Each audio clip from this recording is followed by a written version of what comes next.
est basée sur l'irrigation dans l'état d'Afar.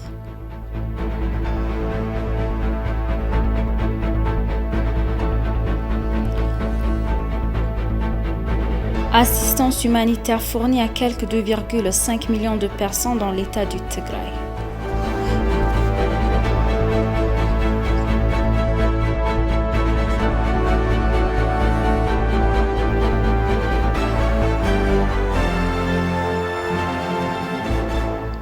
Bienvenue chers téléspectateurs, c'est Aline Teibaro avec le journal du février 10. À l'invitation du président de la République du Burundi, Evariste Ndayishimiye, la présidente Sahle-Work Zewde est arrivée à Bujumbura pour une visite de travail de 2 jours. Le président du Burundi et les hauts fonctionnaires du pays ont chaleureusement accueilli la présidente Sahle-Work Zewde et sa délégation à leur arrivée à l'aéroport international Melchior Ndadaye. Lors d'un point de presse, la présidente Sahle-Work a déclaré « Je suis honorée de me rendre au Burundi en tant que chef d'État éthiopien et je suis déterminée à travailler pour renforcer les relations entre les deux pays ». Accompagnée de son homologue burundais, la présidente Sahle-Work a déposé une gerbe commémorant le père de la démocratie au Burundi. Les présidents devraient discuter des questions bilatérales et régionales pour renforcer encore les relations entre l'Éthiopie et le Burundi.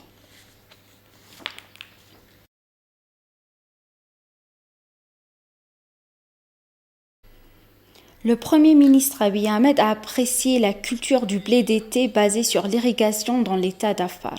Le Premier ministre a noté que le déménagement dans l'état montre un grand potentiel de substitution des importations, l'autonomie est la clé de nos aspirations en matière de croissance, de développement et de prospérité, a déclaré le Premier ministre.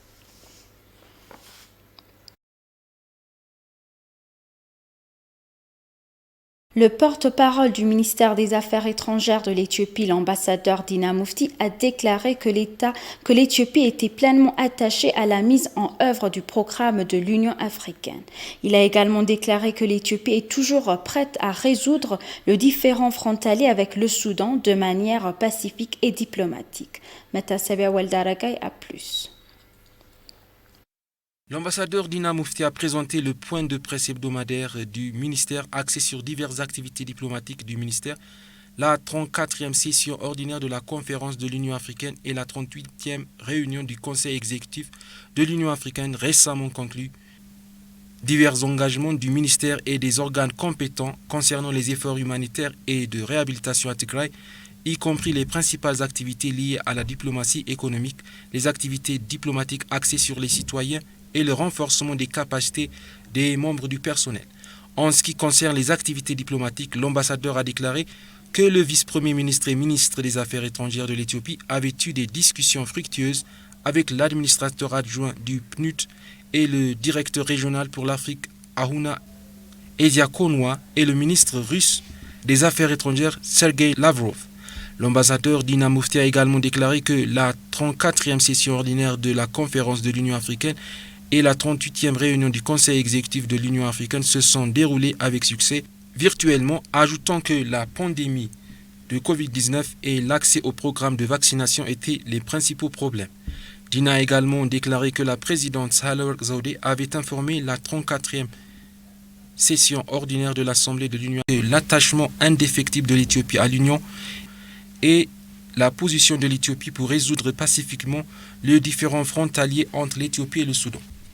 En outre, l'ambassadeur a souligné que sous la devise Rising Ethiopia, la communauté de la diaspora fait la promotion de l'Éthiopie qui reçoit le sceau d'approbation du World Travel and Tourism Council qui représente le voyage et le tourisme mondial. À cette occasion, il a également été noté que plus de 703 Éthiopiens avaient été rapatriés de Beyrouth et d'Arabie Saoudite grâce aux efforts de diplomatie citoyenne du gouvernement. Le vice-président du Conseil suprême des affaires islamiques d'Addis Abeba déclare que le grand barrage n'est rien de moins qu'Adoua. Dans un entretien avec ETV, le vice-président Sheikh Ali Mohammed a donc appelé les Éthiopiens à répéter l'unité et la détermination des ancêtres jusqu'à la finalisation du projet phare de l'Éthiopie. Metasabia Weldaragay a plus. Dans une interview exclusive avec ETV, le vice-président du Conseil suprême des Affaires islamiques d'Addis Ababa a déclaré que les Éthiopiens devraient s'unir pour accélérer la finalisation du grand barrage de la Renaissance éthiopienne. Il a également mentionné le haut esprit de coopération entre le gouvernement et le public, contrairement à d'autres époques, comme étant une bonne occasion d'unir les efforts publics vers les objectifs nationaux. እንግዲህ አድዋን ስናነሳ የህዳሴ ግድባችንን ማንሳት አስፈላጊ ነገር ነው። ከአድዋ ያልተናነሰ ነው ደግሞ ይሄኛው በደንብ ሊታወቅ የሚገባው የውጭ ኃይሎች እውነት ውሃ አጥተው አይደለም። Il faut élever le grand barrage quand on parle de la victoire d'Adwa, parce que ce dernier n'est pas moins qu'Adwa à certains égards. À ce propos, ce qu'il faut faire comprendre aux forces étrangères qui assument le monopole de notre eau, c'est que leur préoccupation n'est jamais une véritable pénurie d'eau. Nous, les Éthiopiens, devons donc défendre cet intérêt pervers comme nous avons vaincu l'intérêt des envahisseurs à Adwa. Et cette génération éthiopienne devrait se donner la main pour achever le barrage et faire l'histoire de la postérité. Le vice-président a également déclaré que le grand barrage de la Renaissance éthiopienne n'était rien de moins qu'Adwa. Le barrage signifie nos yeux. Ce que le Soudan et l'Égypte nous demandent, c'est de donner nos yeux. Aucun Éthiopien n'est disposé à le faire. Par conséquent, nous devons continuer à déployer le même effort concerté pour achever le barrage. À cet égard, nos ennemis n'ont pas encore compris que le public a maintenant une bonne attitude envers l'opérateur en place. Il y a quelques années, nous avons tous perdu espoir avec le gouvernement d'alors. Alors, tout le monde fait maintenant preuve de coopération avec le gouvernement dans tout ce qu'il veut. Cependant, le gouvernement devrait punir les bandits en Éthiopie qui travaillent pour accomplir les missions perverses de nos ennemis.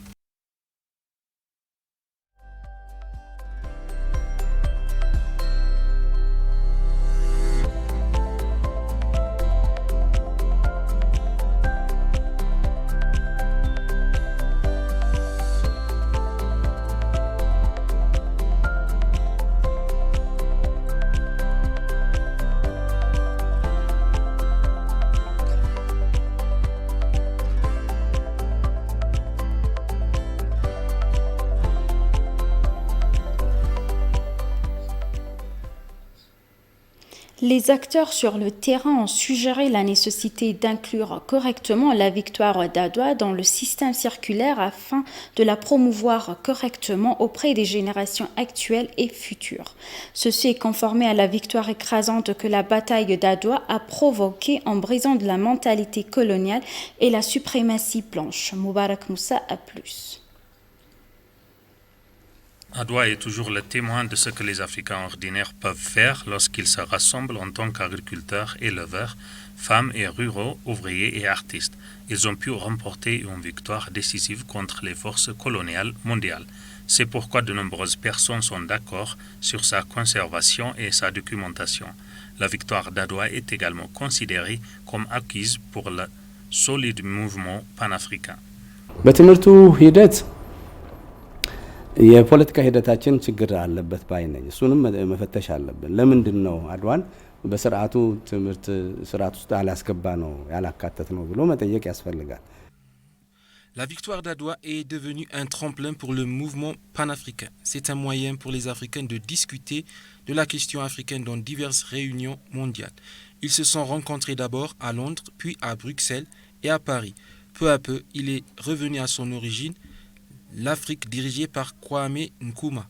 La raison principale était la victoire d'Adwa car la mentalité coloniale était déjà brisée dans la bataille d'Adwa. C'est donc devenu une source de fierté pour tous les Noirs qui accordent leur droit à l'indépendance. Par ailleurs, l'éminent historien Ahmed Zakaria a suggéré la nécessité d'inclure correctement la victoire d'Adwa dans le système curriculaire en gardant à l'esprit la victoire écrasante qu'elle a remportée pour les Noirs. የአድዋ ጦርነቱ ራሱ በዓለም አቀፍ ደረጃ ክብር አለው። ያንን ክብር የሚፈቅ ኃይል የለም። በምንም መልክ ጥቁር ነው የተናቀ ነው ያሉት ህዝብ ሰለጠነ ነጭ ነው የተባለውን ህዝብ Il est important de se demander pourquoi nous n'avons pas correctement inclus la victoire d'Adwa dans le programme. Je n'ai pas besoin d'entrer dans les détails car il a besoin de recherches supplémentaires. Mais la réussite est que les gens commencent à développer le sentiment d'appartenance à la victoire d'Adwa. même après 120 ans, nous assistons à des mouvements encourageants parmi la population. Nous avons un musée ici à Addis Abeba et à Wuchale pour nous aider à commémorer et à valoriser la victoire à différents niveaux. La bataille en elle-même est très appréciée au niveau mondial et il n'y a aucun pouvoir de gratter cette gloire par un aucun moyen, et la victoire témoigne encore du fait que le noir a remporté la victoire contre le soi-disant blanc civilisé. Ces historiens ont appelé les citoyens éthiopiens à maintenir leur histoire en mettant de côté les petites différences. L'Éthiopie travaille activement pour apporter jusqu'à 9 millions de vaccins Covid-19 au cours des 2 prochains mois, a déclaré le ministère de la Santé. La ministre éthiopienne de la Santé, Lia Tadessa, a déclaré que 9 millions de vaccins Covid-19 seront importés dans le pays fin mars ou début avril 2021. Lorsque la ministre a informé les médias des progrès du mouvement national de port de masque, pas de masque, pas de service, elle a déclaré que des travaux de dépistage sont en cours pour identifier ceux qui auront la priorité dans la campagne de vaccination. Le ministre a déclaré que les agents de santé de première ligne, les professionnels de la santé publique, les travailleurs des transports publics et certains autres travailleurs sociaux ont reçu la priorité dans la vaccination.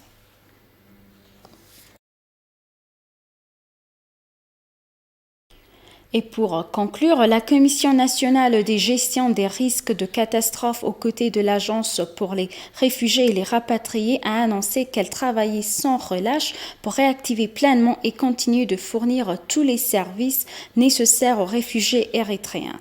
Selon le communiqué de presse conjoint, une aide humanitaire appropriée est fournie dans l'État du Tigray. Quelques 2,5 millions de personnes de l'État de la région de Tigray reçoivent une aide alimentaire et non alimentaire. Le nombre de personnes ayant besoin d'aide de l'État, qui était de 1,8 million avant le début de l'opération d'application de la loi, est désormais passé à 2,5 millions. 780 000 nécessiteux ayant rejoint la liste après l'opération.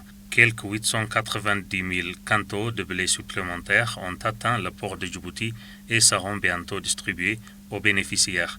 Diverses activités sont en cours pour résoudre les problèmes rencontrés lors du transport de l'aide vers les bénéficiaires. Outre le soutien alimentaire et non alimentaire, diverses activités sont également menées par le Comité pour la paix et la reconstruction sous les auspices du ministère des Finances et du ministère de la Paix.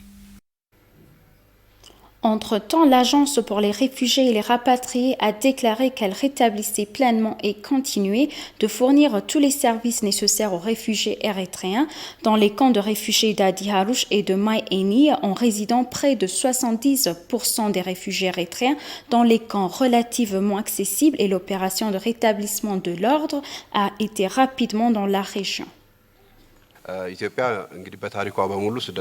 Actuellement, nous sommes heureux de vous informer que notre homologue, le haut-commissaire des réfugiés et des partenaires, commence à s'engager dans la restauration des installations et des services dans les camps de réfugiés, et l'opération pour les réfugiés revient à des conditions normales.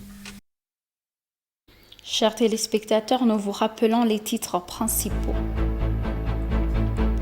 Le Premier ministre a apprécié la culture du blé d'été basée sur l'irrigation dans l'État d'Afar.